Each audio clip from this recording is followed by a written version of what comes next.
Okay, right. What we've got here is a Special Weapons Dalek Targeting Drone. Why it's called a Special Weapons Targeting Drone I'll get to shortly, but if we start from the beginning,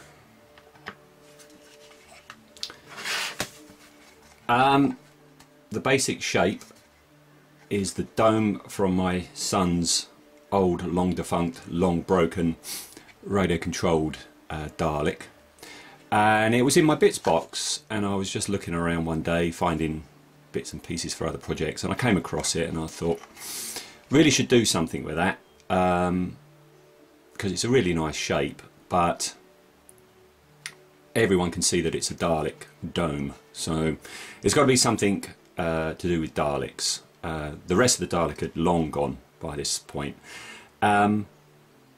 So I was looking at it and I thought, well, what about if I just had it as a hovering sort of Dalek device? And then I got to thinking about the small probe droids you see in the Star Wars prequels, and so I started thinking about that, and maybe I could just use the head part and have some other gubbins going on there and have it as a hovering sort of like little device, not obviously big enough to have a car lid inside it or anything like that, but just a device used by the Daleks, therefore it looks sort of like a Dalek. So that was the original idea. I had an idea to use that, and I also had an idea to have bits coming off at different angles. Still a big fan of the Mac universe, and I like the fact that, you know, you just got these implausible, illogical shapes jutting out at all angles. So I wanted something sticking out to one side, and originally I was going to use plastic test tubes, and I offered them up to the dome, but no, wouldn't work, far too big. So right, what did I do first? First I had to do something about the dome itself. The dome, of course, was open at the bottom, so I put a disc of plasticard to seal the bottom up, and then I had to find something to extend. I can't just have stuff stuck on the bottom, that looked daft. So I had another good look around my bits box and came up with this bit here, which is the top of a disposable coffee cup, okay, which seemed to be the right sort of diameter, and that fitted on fine. Another troll around found this bit, actually let me get my pointer, this bit here and this bit here, which are off the old NPC R2-D2 kit.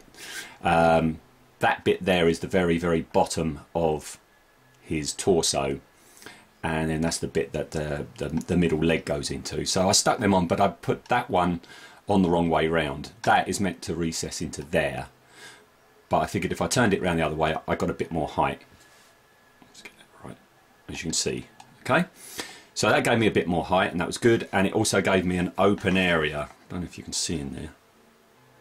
Yeah, that gave me an open area because I wanted it to be a hovering device. So I needed some sort of open area at the bottom as a sort of like thruster thing to keep it going. So did that, then found this little greebly bit here, which I immediately stuck in because really, really good bit of luck. The diameter of the hole in the middle of that exactly matched the length of clear acrylic rod that I had. So that went in, and just a few little kit bits stuck in there. Nothing too elaborate because, you know, he's going to be seen like that all the time, so you're not really going to see it. So kit bits in there. Then I had to think about putting a bit more detail on. The light up ears had long gone off of my son's radio control thing, so I had a look around again in the bits box, and I put these fellas on. Some of you might recognise them. They're from the Star Fury kit, the Babylon 5 Star Fury kit, and they're the engine nozzles. Okay, and they seem to be about the right diameter. They were nice, really nicely detailed. So I put them on. I don't know now, looking at it now, I don't know, it's a bit Rupert Bear-like. I think they make him look a bit too cuddly, but anyway, they're on now. So anyway, that's that.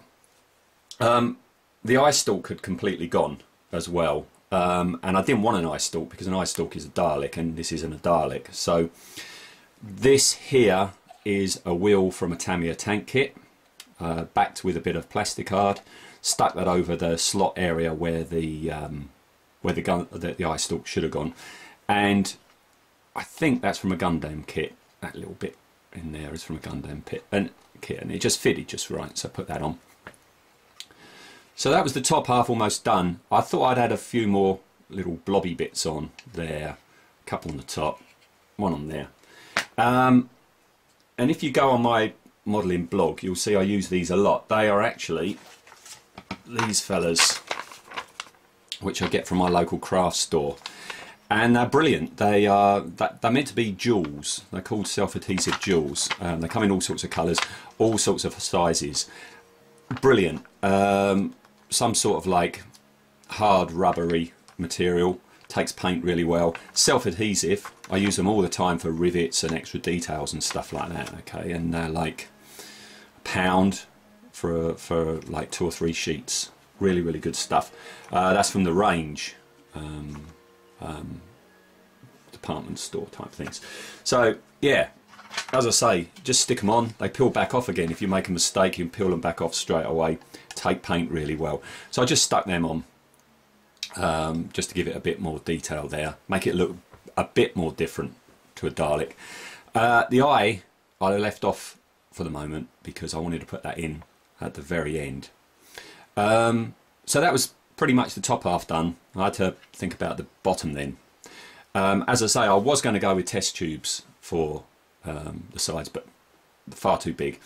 Had a look around, and again from the range, I'd bought some tiny little halogen torches, again for like £1 each, for lighting something, and they came with a tiny little tripod stand. So what I did there was I just used 2 of them, cut them off. They got this fantastic ribbed pattern. Get a bit closer, and on the end that was a chrome piece. I think it's from a motorbike kit, these fellas. Right, stuck them on, and that's sort of like the side thrusters, altitude thrusters, like that. Stuck a couple of nozzles on the very front, just for more detail. Don't really do anything, I don't think, but just a bit more interest. And on the very back, that's definitely Tamiya. They're from that 88mm gun kit, which is a really fantastic kit for spare parts, and really still quite a decent price. It's about like 17-18 quid, and you get tons and tons of parts. And finally, I wanted to have the, you know, he hasn't got the skirt, but I wanted the balls off the skirt to, you know, connect him again into the Dalek world. These are some small hemispheres that I had in my bits box, but I only had these here. I had these 5, and I wanted one for the eye, but that's all I had. I only had 6. So at the back, you can see what I've done here is I've put again the self-adhesive blobs. Don't match exactly, but it's towards the back, and there's the engine-y bit, so I'm figuring that's why it was like that. Okay, so as I say, I didn't have the eye in at this point, but that was him pretty much done. Kind of happy with him. So primed in grey, then primed in white, and then I decided what colour to do him. Now, this Dalek is obviously from the, you know, when Doctor Who came back. So the logical thing was to do it in the colour scheme of the Daleks for when they came back, but I can't stand the colour of the Daleks for when they came back. Originally I was going to go with the classic series dark grey with black skirt balls, but I was thinking no, that's it wouldn't look right. You know, you can't have something that radically different from their design but painted in the old way. And then I was thinking and looking at different Dalek colour schemes, and then I come across the special Weapons Dalek, which I've always liked, because, you know, it's an unusual design, it's different design to pretty much everything that's happened before, and it's got the grunginess, and I love doing the grunginess, you see. So I watched, you know, that bit from the McCoy story, which is the only bit really I can watch from that story, and it occurred to me, you know, the Special Weapons Dalek, he just blasts everything, you know, he's not subtle, he just opens fire. And then I got to thinking, well, hang on a minute, what about if he needs to hit something a bit more accurately? How can he do that if he can't really see very well? And, you know, he's, you know, so then I hit on the idea of maybe this little fella, you know, is a targeting drone, and what he does is he zips along to the target, sends a signal to the Dalek saying, look, fire. He fires, he gets out of the way quick, to aid him, you see. So he's sort of like a little assistant that flies alongside the Special Weapons Dalek, and because of that, he is maintained the same way as a Special Weapons Dalek. He's regarded in the same way as a Special Weapons Dalek, so therefore he's as filthy as a Special Weapons Dalek. And I really like that idea, so that's what I've gone with. So, base coat of Renault Glacier white, okay, which is a white with a bit of a greeny tint to it, and that was good. Far too shiny though, had to put a coat of matte varnish on straight away, because all my weathering that I do is always with washes, and you put any sort of wash on a gloss coat and you're just going to get beads of paint just blobbing up everywhere. So once that was dry, what did I do first? I put on a very, very light wash of a dark brown, and then almost all of it wiped back off, okay? And then a black wash, very much stronger this time, and I let it dry. As you can see, or hopefully you can see, it leaves stains, particularly there, okay, and in other areas. And I like this. I like this organic way of painting, in that, you know, you don't quite know what it's going to look like. You put it on, the paint is wet, you leave it a few hours, you come back, and it's dried in a completely different way to how you would, you know, have thought it would have. Like this ridge here wasn't there while it was wet, you know, it runs as it dries, and you got this interesting pattern everywhere, okay. So that was the black on. Then I got onto the rusting. My rusting paint of choice is Games Workshop Snakebite Leather, and the way I go about that is make it really, really runny. Just a wash it into the recesses, okay, down the sides of things, in recesses, over things, then dab it off with your finger, just splodge it on absolutely everywhere. What you basically got then, when you're finished doing that, is you've got just like brown wash everywhere, and it doesn't look that convincing. So then what you have to do is you have to go in with a much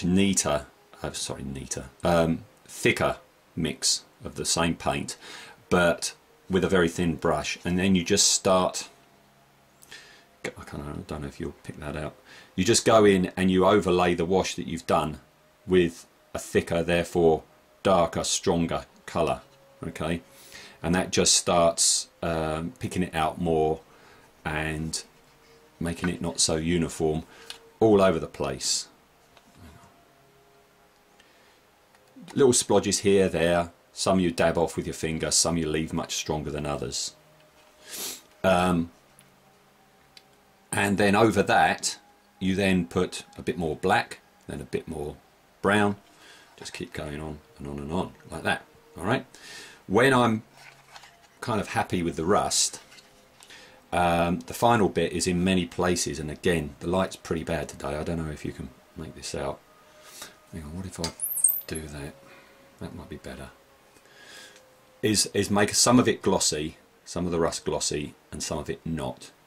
You know, just trying to replicate what happens in reality. Okay. Apologies if that doesn't come out very well. And then the last thing, you look at the Special Weapons Dalek, and he's really got what seems to be like axle grease and stuff running down. So that was me going in with really, really thick, runny black paint splodging it everywhere, letting it run, and then putting gloss varnish over the top of it on that as well. And with that done, he's pretty much finished. Put the eye in. Originally it was going to be gloss red.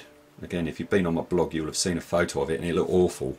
It's just like there was a sweetie jammed in there. So changed tack on that and went with the gloss black, which I think looks all right. And that was him done. As I say, he's like a hovering device, so I had to have him hovering. Dead easy. This is his stand. It's a lid of a coffee container, filled with plaster of Paris, hole drilled in the middle, bit of acrylic rod. Shove him on there. There we go. That is my targeting drone. Yeah, that's him.